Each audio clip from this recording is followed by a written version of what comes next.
مسلمانوں کی اکثریت آبادی نماز سے کوسوں دور ہیں، ان کو پتہ نہیں ہے کہ نماز چھوڑنے کا وبال کیا ہے۔ جس دن مسلمانوں کو پتہ چل جائے کہ نماز چھوڑنے کا وبال کیا ہے، کوئی مسجد کے دروازے کو چھوڑنا گوارا نہیں کرے گا۔ اسی لیے آپ دیکھ لیں جتنے علم والے ہیں وہ نماز سے بہت محبت کرتے تھے، نماز سے بہت پیار کرتے تھے۔ حضور غوث پاک شیخ عبد القادر جیلانی رضی اللہ تعالیٰ نے ارشاد فرماتے ہیں، درست العلم حتی صرت قطبہ، میں علم حاصل کرتا رہا یہاں تک کہ اللہ نے مجھے مقام قطبیت عطا فرما دیا۔ حضور غوث پاک پیدائشی ولی ہونے کے باوجود نماز سے اتنی محبت کرتے تھے کہ عشاء کے وقت وضو کرتے تھے اور عشاء کی نماز کے بعد نفل اتنے نوافل ادا کرتے تھے کہ فجر کی نماز کا وقت آ جاتا تھا اور عشاء کے وضو سے آپ نماز فجر ادا فرماتے تھے۔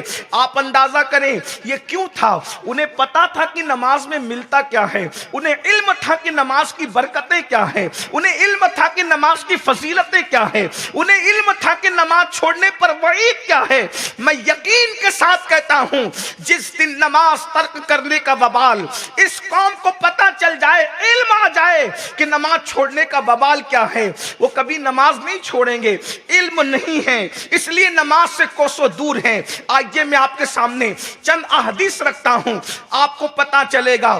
آج کل لوگ یہ سوچتے ہیں مولانا نماز نہیں بھی پڑھیں گے تو ہم مسلمان تو رہیں گے، ہم مومن تو رہیں گے، ہم ایمان والے تو رہیں گے۔ حنفی ہونے کی وجہ سے ان علماء کی موجودگی میں میں بے نمازی کو ڈائریکٹ کافر نہیں کہتا، اور کہہ بھی کیسے سکتا ہوں، اس لیے کہ ہم مقلد ہیں، اپنے امام کے اقوال کے پابند ہیں۔ مگر سن لو، نماز چھوڑ کر جنت کا خواب دیکھنے والوں، نماز چھوڑ کر کے جنت کے خواب دیکھنے والوں، اللہ کے رسول صلی اللہ علیہ وآلہ وسلم ارشاد فرماتے ہیں، الا لا ایمان لا صلاۃ لہ، او کما قال علیہ الصلوۃ والسلام، کہ اس کا دین اور ایمان نہیں ہے جس کی نماز نہیں ہے۔ یہ اللہ کے رسول علیہ الصلوۃ والتسلیم فرما رہے ہیں، اس کا دین نہیں جس کی نماز نہیں۔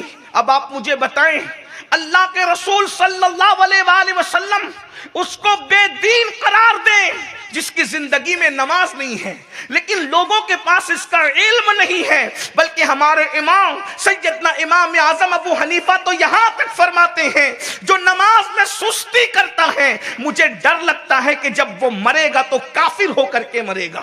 جب یہ بات کسی مسلمان تک پہنچے گی تو کیا وہ نماز کو ترک کرے گا؟ تو یاد رکھیے علم آتا ہے تو اللہ کا خوف آتا ہے، علم آتا ہے تو اللہ کی خشیت آتی ہے۔